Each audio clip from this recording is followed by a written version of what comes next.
Assalamualaikum warahmatullahi wabarakatuh. Ahlan wa sahlan wa marhaban bihudurikum fi podcast Kulliyatul Lughat wal Adab.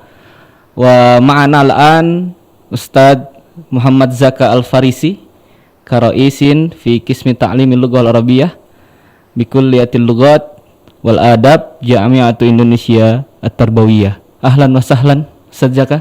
Ahlan wa sahlan. Ahlan wa sahlan. Ma'i Ustadz Zaka Rinaldi Supriyadi, ana aidan kamu hadirin minal muhadirina fi qismi ta'limil lughah al-arabiyyah. Walakin qabla bidayati hadhihi al-muhadarah urid an atakallama wataniyatan tashilan li wa tafhiman li jami'il mustami'in. Ya, terima kasih. Selamat datang di program studi Magister Pendidikan Bahasa Arab. Bersama kita sekarang Ketua Program Studi Magister Pendidikan Bahasa Arab Fakultas Pendidikan Bahasa dan Sastra Universitas Pendidikan Indonesia. Selamat datang Profesor Muhammad Zaka Al-Farisi, MHum. Selamat datang, terima kasih atas kesempatannya. Gimana kabarnya, Prof? Alhamdulillah baik. Alhamdulillah baik. Sedikit saya akan tanya-tanya, Prof, terkait program studi Magister. Boleh. Dan untuk pemberitahuan kepada seluruh yang nonton pada hari ini di podcast ini, alhamdulillah program studi Magister Pendidikan Bahasa Arab sekarang sudah terakreditasi unggul Lamdik. Alhamdulillahirabbil alamin. Oleh karena itu saya sangat semangat pada hari ini untuk bertanya-tanya, mengubek-ubek ya program studi Magister Pendidikan Bahasa Arab di FEBS ini. Ya, untuk pertanyaan pertama pastinya berkaitan dengan sejarah ya, Prof ya. Ya, sejarah ini pasti ada yang melatar belakangnya. Yang pertama adalah apa yang melatar belakangi pendirian program studi Magister Pendidikan Bahasa Arab di FEBS khususnya di UPI ini? Ya, pendirian program studi Magister Pendidikan Bahasa Arab tentu saja berangkat dari analisis kebutuhan, di mana ada sekian banyak alumni kita, alumni program pendidikan Bahasa Arab S1 sarjana, kemudian yang kedua ada sarjana studi Islam juga dari berbagai UIN misalnya, yang menyatakan kebutuhan mereka akan dibukanya program studi Magister Pendidikan Bahasa Arab. Jadi karena itu pada tahun 2010 dibentuklah tim menyusun proposal, kemudian pada tahun 2011 itu sudah keluar SK Rektor terkait dengan pendirian program studi Magister Pendidikan Bahasa Arab. Baik, melihat dari latar belakang tersebut dan melihat dari analisis kebutuhan tersebut, oleh karena itu yang saya akan tanyakan selanjutnya adalah apa visi misi dari program studi Magister Pendidikan Bahasa Arab FEBS UPI ini? Ya, visi misi program studi Magister Pendidikan Bahasa Arab tentu saja harus gayut dengan visi misi UPI, visi misi Fakultas Pendidikan Bahasa dan Sastra.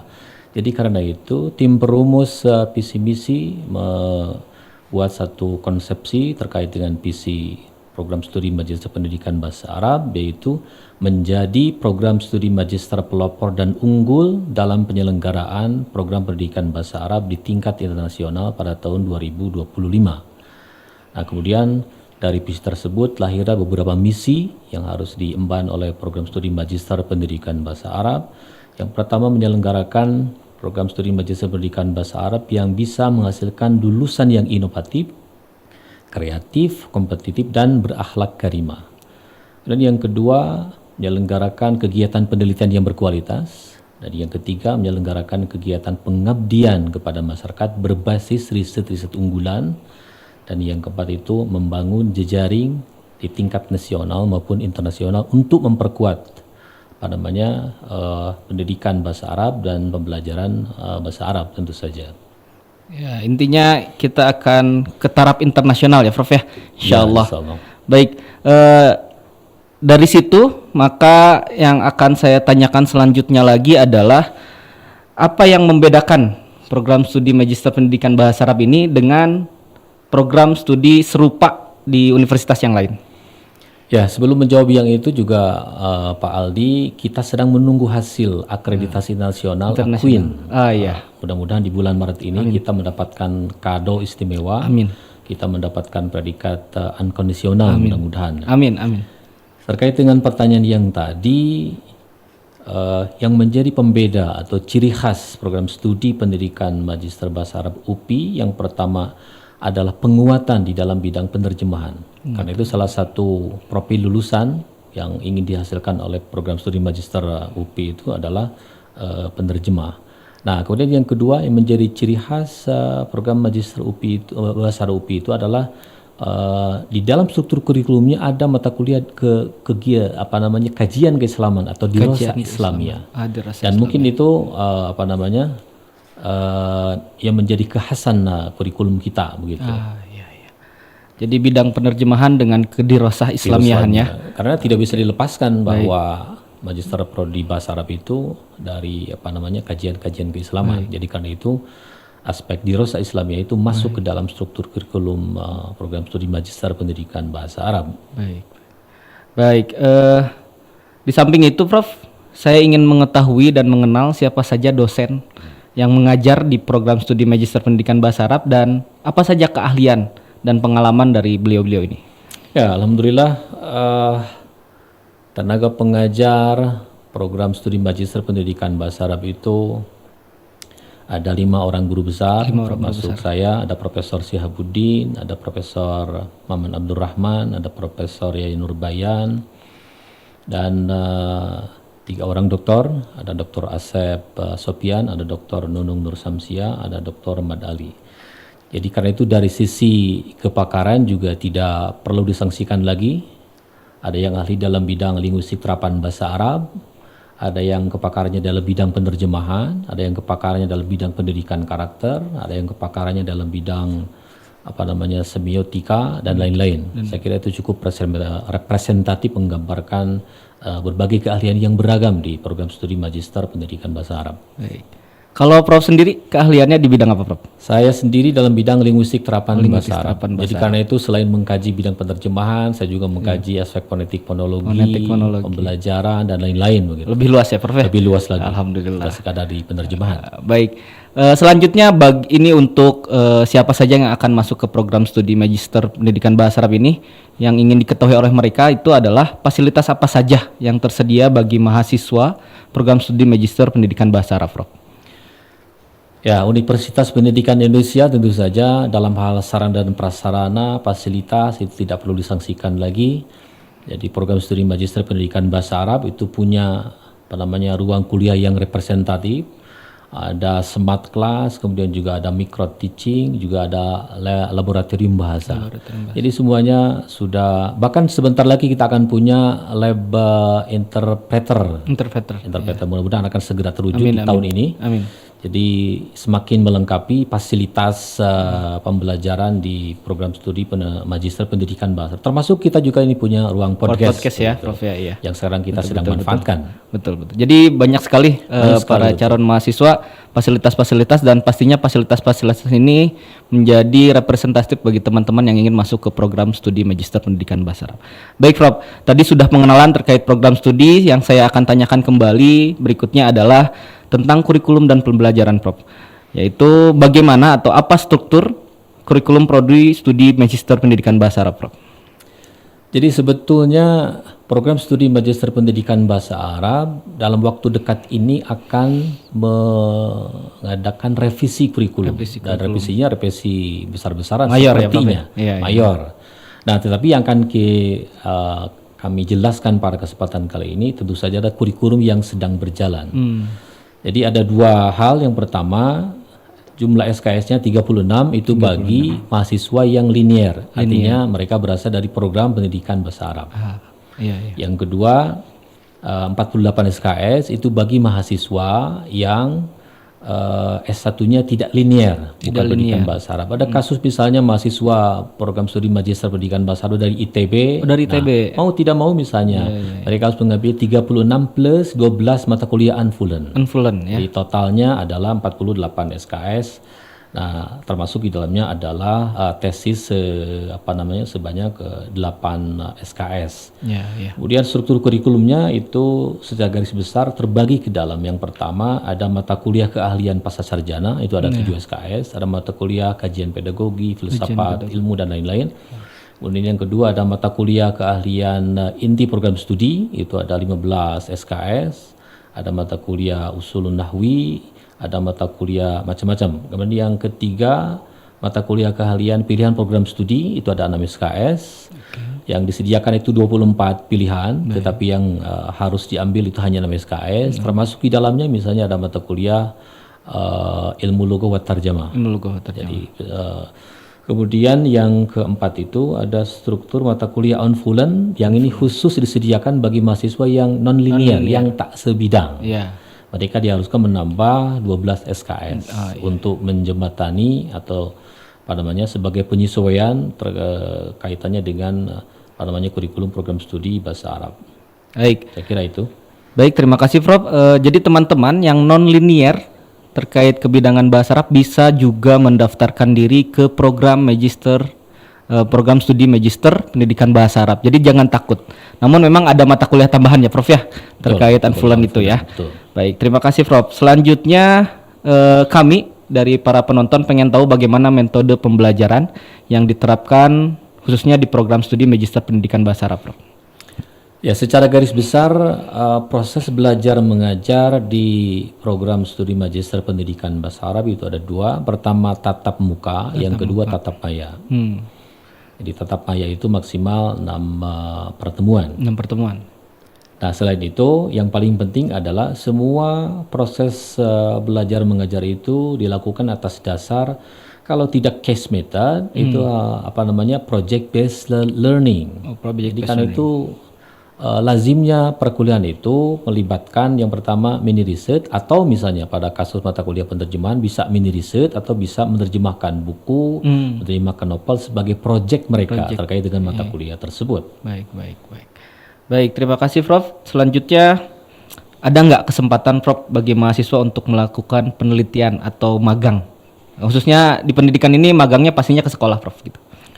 Betul. Jadi untuk penelitian misalnya semua skim hibah penelitian yang dilakukan oleh dosen program studi Magister Pendidikan Bahasa Arab itu dipersyaratkan melibatkan mahasiswa 2 sampai 3 orang.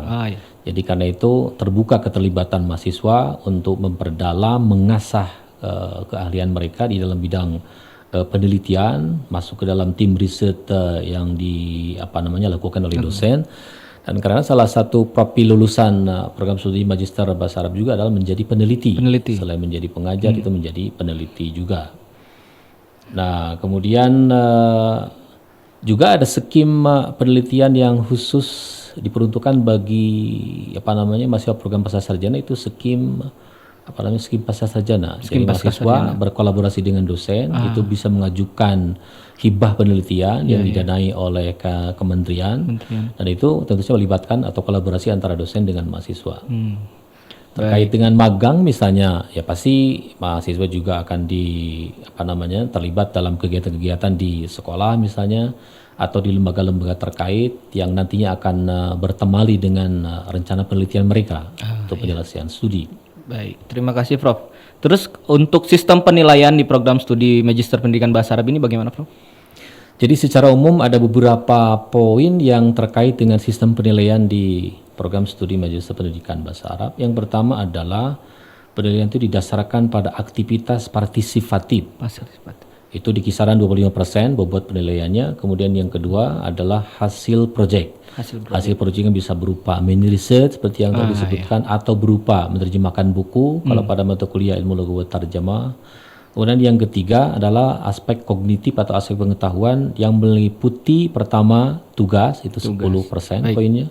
Kemudian yang kedua kuis juga 10%, ada UTS juga 10%, ada ujian akhir semester atau UAS juga di kisaran 20% untuk bobot penilaiannya. Untuk bobot penilaiannya ya. Kira itu. Baik, terima kasih Prof. Berikut adalah kurikulum dan pembelajaran di program studi Magister Pendidikan Bahasa Arab.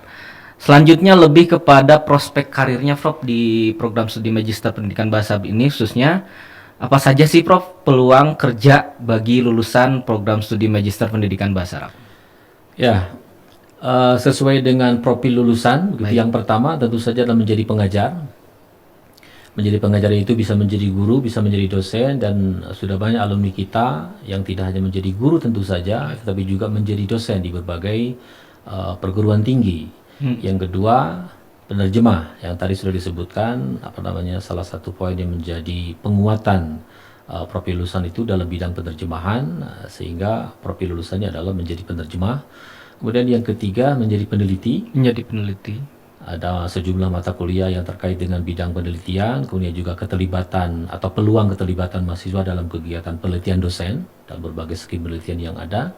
Dan yang keempat itu adalah konsultan pendidikan. Konsultan pendidikan. Jadi bisa juga ya Prof ya jadi konsultan pendidikan ya? Bisa menjadi konsultan Nggak bisa ya? pendidikan, ya. Oke, penerjemah bisa, dai juga bisa mungkin Prof ya? Dai juga bisa, karena Banyak kita- juga ya alumni kita betul, yang jadi yang dai ya. dai, ya betul. Baik, baik. Oke Prof, terakhir Prof, sebelum ke penutup ya, Betul. ada pertanyaan tambahan ini mah. Mhm. Apakah program studi Magister Pendidikan Bahasa Arab terbuka bagi mahasiswa internasional Prof? Ya, sangat terbuka, ini sangat terbuka. Jadi karena itu sekarang misalnya ada 2 mahasiswa dari Mesir yang masuk ke program studi Magister Pendidikan Bahasa Arab melalui jalur RPL, RPL. Rekognisi Pembelajaran Lampau, begitu. Nah, kemudian juga kita biasanya mengadakan open house bagi calon-calon mahasiswa asing. Tempo hari misalnya kita melalui Zoom open house pelibatan kurang lebih sekitar 20 orang mahasiswa dari berbagai negara. Kemudian 2 yang diterima, hanya saja dua-duanya mundur begitu. Mundur. Karena ada kesalahpahaman terkait dengan pembiayaan antara lain. Nah, kemudian sebetulnya Pak Ali selain jalur itu juga kita menyediakan jalur fast track dan ini sangat penting saya kira. Oh, jalur fast track ya? track. Iya, iya, iya. Jadi bagi para mahasiswa program sarjana begitu S1 di program studi pendidikan bahasa Arab UPI itu bisa mengambil jalur fast track di semester 6 begitu. Semester 6 ya. Pendaftaran, ada seleksi. Nanti semester 7 itu sudah mulai bisa mengambil mata kuliah pasca sarjana. Pasca sarjana. Masa Magister kuliah ya. program studi Magister Pendidikan Bahasa Arab. Sehingga proyeksinya mahasiswa bisa menyelesaikan S1 dan S2 itu dalam rentang waktu yang relatif cepat. Relatif cepat ya. Dengan jalur fast track itu. Baik, terima kasih Prof. Selain jalur fast track itu, bagaimana cara mendaftar mahasiswa calon-calon mahasiswa program studi Magister Pendidikan Bahasa Arab ini ke prodi ini, Prof? Bagaimana cara mendaftarnya, Prof? Jadi di UPI itu ada divisi RMB ya. RMB. Rekrutmen Mahasiswa Baru. Nah, jadi kegiatan penerimaan mahasiswa baru itu ada di bawah divisi RMB ya. Divisi RMB. Rekrutmen Mahasiswa Baru. Jadi untuk lebih detailnya para calon mahasiswa atau yang berminat masuk ke program studi Magister Pendidikan Bahasa Arab bisa membuka pmb.upi.edu. pmb.upi.edu. pmb.upi.edu. Dan di sana secara detail dijelaskan mulai tahap login dengan akun, kemudian pilih jalur seleksi, Baik. kemudian ambil nomor bayar, kemudian bayar melalui virtual account, kemudian update biodata, kemudian cetak kartu peserta, dan yang terakhir itu cek informasi ujian. Cek informasi ujian. Itu tahapannya ya, Prof ya? Tahapannya. Nah, ini Itu yang harus sangat dilihat detail. nih. Harus dilihat oleh calon mahasiswa program studi Magister Pendidikan Bahasa Arab. Betul. Baik, Prof. Apakah ada beasiswa, Prof, yang tersedia bagi mahasiswa program studi Magister Pendidikan Bahasa Arab? Ya, beasiswa tentu saja ada ya. Ada pasti Terutama karena prodi Magister Pendidikan Bahasa Arab sudah meraih predikat unggul Ya, alhamdulillah. dari Lamdik. Lamdik begitu. ya. Dari Lamdik unggul. Jadi karena itu terbuka semua mahasiswa untuk mendapatkan beasiswa dari berbagai tempat pergi lembaga. Tetapi yang paling populer ada beberapa, misalnya LPDP. LPDP. Nah, LPDP itu pendaftarannya setahun 2 kali. 2 kali. Silakan dicermati Baik. di situs LPDP kapan dan bagaimana proses pemerolehan beasiswa LPDP, dan itu relatif besar ya. Cukuplah untuk menyelesaikan studi di S2. Ada juga beasiswa unggulan BU. Kemudian juga ada beasiswa BPI. Dan lain-lain, dari Pemprov Jabar juga ada, misalnya mungkin juga dari Basnas juga ada fasilitas untuk beasiswa S2. Baik. Oh, ternyata banyak banget, Prof ya, beasiswa Banyak ya. sekali, ya. Jadi tidak menutup kemungkinan bagi calon mahasiswa program studi Magister Pendidikan Bahasa Arab masuk ke prodi ini melalui jalur beasiswa. Betul. Nah, terakhir, Prof, berikan pesan kepada calon mahasiswa baru yang tertarik dengan program studi Magister Pendidikan Bahasa Arab ini, Prof. Ya, pesan saya yang pertama tentu saja cermati kapan pendaftaran. Baik. Kemudian sinkronkan dengan peluang beasiswa yang ada. Sinkronkan. Nah, sehingga ketika Anda mau mendaftarkan diri ke program studi Magister Pendidikan Bahasa Arab itu sudah ada bekal beasiswanya. Nah, dengan begitu Anda sebagai mahasiswa bisa fokus untuk menjalani studi saja tanpa harus memikirkan biaya. Ya, saya kira itu sarannya. Ya, cermati yang pertama, kemudian lihat ada peluang beasiswa atau tidak, agar lebih mudah juga ya dalam Betul. pelaksanaan pembelajaran. Betul. Jadi nggak usah mikirin uang lagi ya Prof ya kalau Betul. sudah dapat beasiswa. Tapi kalau ada yang secara finansial baik kemudian tertarik kepada bahasa Arab, bisa jalur reguler juga bisa ya Prof ya. Sangat bisa, Sangat tentu bisa. saja. Kami sangat Sangat menerima calon-calon mahasiswa yang tertarik di program studi Magister Pendidikan Bahasa Arab. Baik, Prof. Muhammad Zaka Al-Farisi, terima kasih sudah menyempatkan hadir di dalam podcast ini. Mudah-mudahan Prof selalu dalam keadaan sehat walafiat. Amin, amin. Insyaallah. Baik, teman-teman podcast Bahasa Arab, terima kasih banyak sudah menyempatkan menonton podcast ini, dan terkait program studi Magister Pendidikan Bahasa Arab sudah dibicarakan, dijelaskan secara detail oleh Prof. Jaka selaku Ketua Program Studi Magister Pendidikan Bahasa Arab. Untuk lebih detailnya lagi, teman-teman juga bisa melihat website kami di arab.upi.edu. Di situ banyak sekali informasi-informasi penting terkait program studi Magister Pendidikan Bahasa Arab FPBS UPI. Terima kasih banyak. Syukran ala kulli ihtimamikum. Akhirul kalam. Assalamualaikum warahmatullahi wabarakatuh. Assalamualaikum warahmatullahi wabarakatuh.